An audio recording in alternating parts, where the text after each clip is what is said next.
Hello my dear students, welcome to my channel. This is Samar sir Telugu.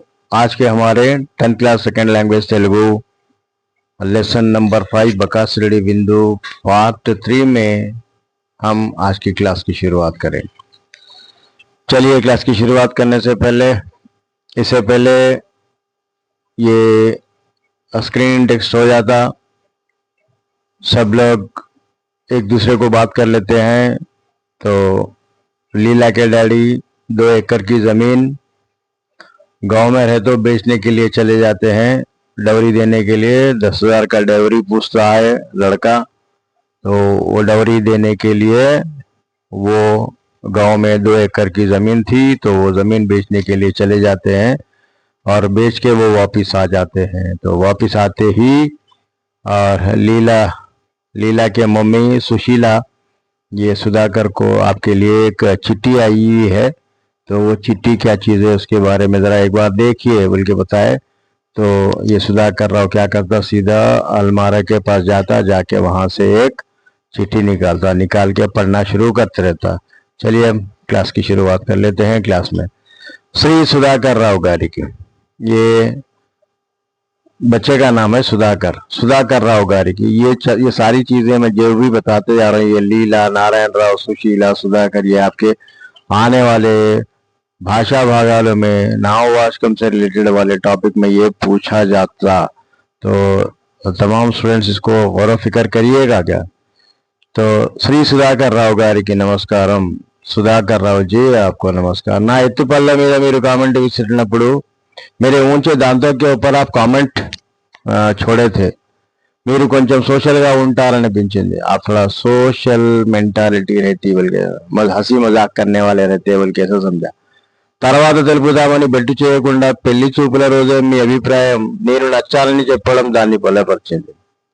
लेकिन बाद में फिर उसके बाद में जिस दिन स्क्रीनिंग टेस्ट जो बच्ची को देखने आए थे उस दिन पहली चूपला रोज मैं ये समझी कि हाँ अरे आप मेरे को पसंद कर लिए बोल के जो बात बोलते मेरे को क्या समझ में, हाँ यहाँ पर ये बंदा एक जेन्युइन है बोल के समझ में आ गया। కానీ పెద్ద మనుషులు కట్నకాలకలు మాట్లాడుకుంటున్నప్పుడు जब बड़े लोग ये डवरी के बारे में जब डिस्कस कर रहे थे, बात कर रहे थे, మీరు మౌనం వహించడం చూస్తే నా ఊహ తలకిందులైంది। तो आपका जो रवैया था, जो साइलेंस आप मेंटेन कर रहे थे, तो वो साइलेंस जब आप मेंटेन करते हैं तो मैं क्या समझी बोलते हो, मेरा जो थॉट था, मेरी जो सोच थी, वो सोच क्या हो गया, अप्स एंड डाउन हो गई।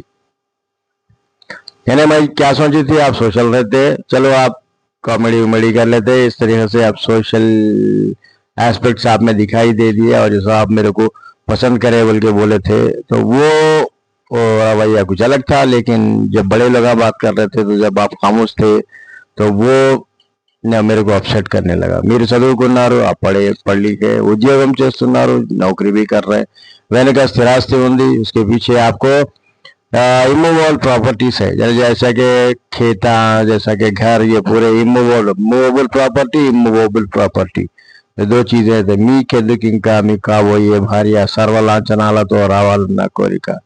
इसके बावजूद आप नौकरी करते, आपके पीछे बहुत जायदाद भी है, उसके साथ ही साथ आप आने वाली जो बीवी है, तो वो बीवी हर वो चीज से सब सारी चीजें डवरी लेके आना, ये लेके आना, वो लेके आना बोल के ऐसी ख्वाहिश क्यों रखे।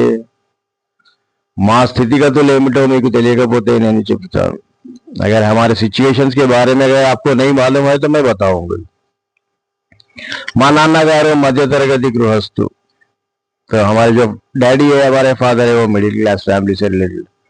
ना తర్వాత ఆడపిల్లలు ఉన్నారు పెళ్లిళ్లకు, मेरे बाद और औरत बच्चियां हैं शादियों के लिए, చదువులకు మగ పిల్లలు ఉన్నారు और पढ़ाने के लिए मर्द बच्चे भी है। ये నెల కానలా తలమారమయ్యే ఖర్చుతో సతమతమయ్యే సంసారి మా నాన్నగారు। यानी हर महीना आए तो एक इतना बोझ से, इतना कैसे सोच के समझ के खर्चा करने वाले, यानी इस टाइप के हमारे डैडी।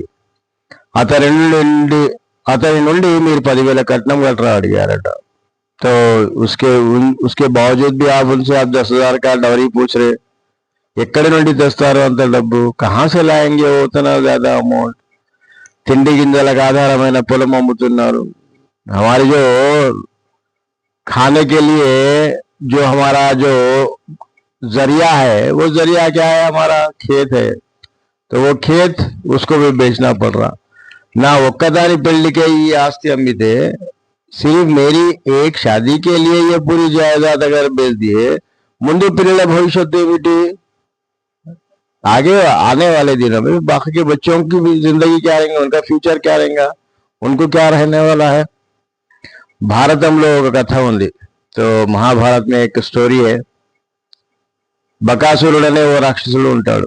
बकासुर नाम का एक जैंट है. वो जैंट राक्षस వాడు రోజు ఊరి మీద పడి చేతికందిన వాడిని శైతాన్ వాడు రోజు ఊరి మీద పడి చేతికందిన వాడిని పట్టుకొని కరకర నమిలేస్తుంటే वो रोजाना वो गांव पे ऊपर आ जाता, आके क्या जो जिसको मिला उसको पकड़ लेता. पकड़ लेके जैसा బఠానే చాపే వసా చాపకే నింగల్నే చले जाता. ఊరంతా హడలిపోయి వాడితో ఒక ఒప్పందం చేసుకుంటారు. अब गांव वाले पूरे जिसको मिले उसको मिले, ये क्या कर रहा, मार दे रहा, खत्म कर दे रहा, और जैसा चबा के खा जा रहा, ये क्या तो भी है बोल के ये गांव वाले पूरे ఊరంతా హడలిపోయి వాడితో ఒక ఒప్పందం एक अग्रीमेंट कर लेते. गांव वाले पूरे मिलके क्या करते, उससे एक अग्रीमेंट कर लेते. नित्यम वो बंडेड़ अन्नम, रोजाना बंडी भर खाना, बंडी की कट्टिना दुन्नलू, वो जो बंडी को जो बन लेके जाते ना, चाहे वो बैला हो चाहे और या ही बफेलोस हो, बंडी की कट्टुकनी వెళ్ళిన మనిషి जो बंडी को चल लेके जाता ना, बंडी को चलाने वाला कोई एक बंदा जो इंसान వాడికి ఆహారం అవుతారని ఇలా విచ్చలవిడిగా ఊరి మీద పడి తినకూడదని. ऐसा ये आप रोज ले सकते. बंडी भर खाना आपके लिए भेजा जाएगा, और उसको बंडी के जो बैल बने सो बैला, वो बैला को भी आप खा सकते हैं, और उसके साथ साथ जो वो बंडी चला लेके आपके पास आने वाला वो इंसान, उसको भी आप खा ले सकते हैं. लेकिन ऐसा विचलविडिगा जैसा बोले ऐसा ये गांव के ऊपर शहर आप हावी होके थिनकूडదని, ऐसा नहीं खाना बोल के. चलिए नेक्स्ट पैराग्राफ में हम चलने से पहले समस्या तेलुगु चैनल को लाइक करिए, शेयर करिए, सब्सक्राइब करिए, एक प्यारा सा कमेंट भी लिखिए प्लीज.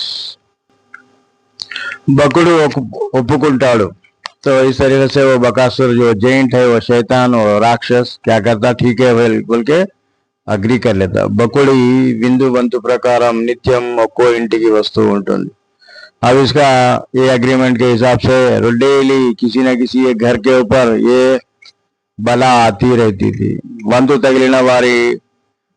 తగిలిన ఇంటి వారి శోకం వర్ణించడం ఎవరి తరం.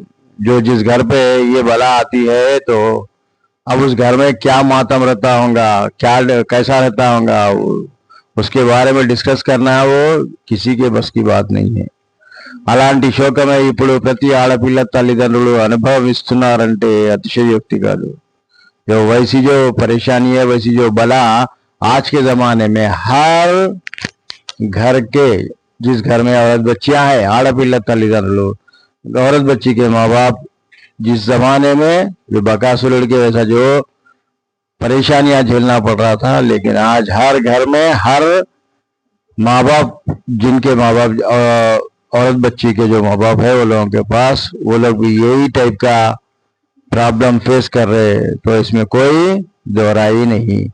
బండిలో అన్నం, బండి కట్టిన జీవాలు, బండి తోలిన మనిషి వాడికి ఆహారం అయిపోయినట్లే, బండిలో అన్నం, బండి भर खाना, బండి కట్టిన జీవాలు, బండి जो लेके जो जानवरा, इधर एक का जो बैला, బండి తోలిన మనిషి, वो जो బండి चला लेके सो वो एक इंसान, वो उसको వాడికి ఆహారం అయిపోయినట్లే. वो బకాసురుడు, वो జైంట్ और शैतान को బలి जैसा बन गए. ఒక ఆడపిల్ల పెళ్లి చేసి పంపేటప్పటికి వరకట్నం అనే బకుడికి ఆహారం అవుతున్నారు. एक औरत बच्ची की शादी करके उनके ससुराल को भिजाए तक ये जो डौरी, ये जो जहेज नाम का ये सिस्टम है, ये सिस्टम इसी तरीके से బలి होते चले आ रहा. ఆడపిల్ల తల్లిదండ్రులు ఆడపిల్లను అత్తవారింటికి పంపి सर्वम కోల్పోతున్నారు.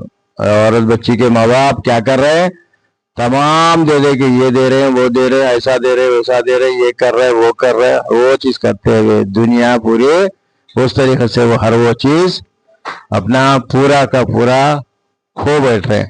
ఆనాడు బకుడి వరకు భీముడిని పంపింది కుంతీదేవి. उस दिन वो बकासुरुడు, वो जैंट है, वो राक्षस है, वो शैतान है, वो शैतान को खत्म करने के लिए ये कुंती देवी क्या करी, वो भीम को जाके भिजा दी। ఈ ఆ వరకట్నం అనే ఈ బగుడి సంహారానికి ఇంకా భీముడు పుట్టలేదు। तो उस जमाने में कुंती देवी वो भीमुడు को भेजे तो भीमा जाके क्या करा, वो बकासुर को खत्म कर दिया था। लेकिन आज के जमाने में ये डवरी नाम का ये जो बकासुर है, ये डवरी नाम का जो तरीका है, ये तरीके को खत्म करने वाला कोई भी नहीं पैदा हुआ।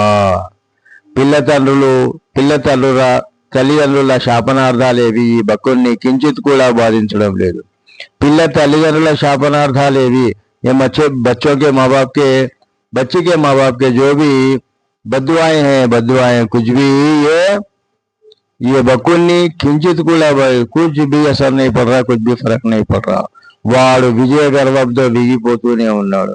वो अपने वो घमंड में चूर चूर होने लग रहा, मैं मर्द बच्चा हूँ, मैं कुछ भी कर सकता हूँ, मैं क्या भी कर सकता हूँ, मैं जो चाहे वो मांग सकता हूँ, बल्कि इस तरीके से अपना घमंड में बात। ఈ బకుడికి ఆహారం అయ్యే వంతు ప్రతి ఇంటికి వస్తూనే ఉంటుంది। तो इस जमाने का अभी ये जैसा ये बंदे ये जो डौरी लेने वाले जो मर्द बच्चे जो भी है, ऐसी सिचुएशन हर घर को आते ही रहती है।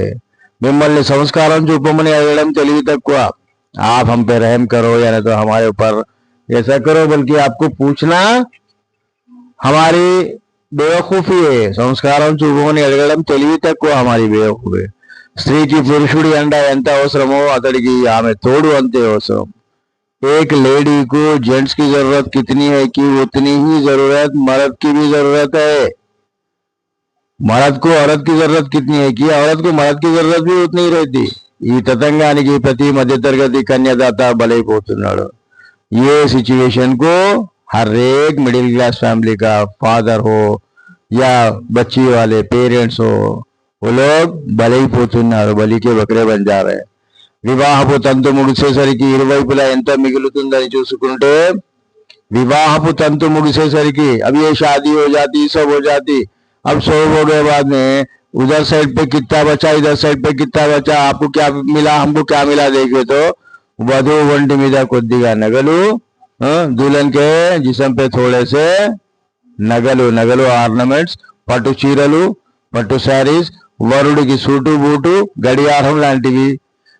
వరుడు दूल्हे के लिए सूट बूट और उसके साथ साथ घड़ियां, ऐसा कुछ भी दे। కట్నాలు కానుకలు పట్టుకరాలేక బంధువుల విచారణలు, బంధువులకు అగదు। కట్నాలు కానుకలు పట్టుకురాలేక బంధువులకు అగజాలు। उसके साथ साथ अभी क्या है, जो हम जिसको भी रोके देते रहेंगे वो लगा परेशान रहना, ये क्या देना है, वो क्या देना है, उनकी एक अलग परेशानी रहती। బంధువులు రాకపోతే, భజంత్రులు మోగకపోతే, వధువు మెడలో పడే ఆ మూడు ముళ్ళు గట్టిగా పడవా, ఆ సంబంధం గట్టిగా నిలవదా। బంధువులు రాకపోతే, रिश्तेदार न्याय तो, భజంత్రీలు మోగకపోతే, गाना बजाना नहीं हो तो, वधु मेड़लो पड़े आ मूड़ मुल्लू, जो दुल्हन के गले में जो नापटियल वो नाट अगर नहीं पड़े, 3 नाटा अगर नहीं डाले, क्या आ संबंधम गट्टिगा निलवादा, क्या वो रिलेशनशिप स्ट्रांगली नहीं चलती क्या।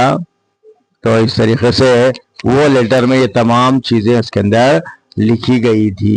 तो ये वीडियो हमारा बहुत लंबा होता चला जा रहा है, तो आगे चल के इसके हम क्या करेंगे, अब ये पार्ट 4 में हम बाकी का लेसन पढ़ेंगे। तो समोसा तेलुगु चैनल को लाइक करिए, शेयर करिए, सब्सक्राइब करिए।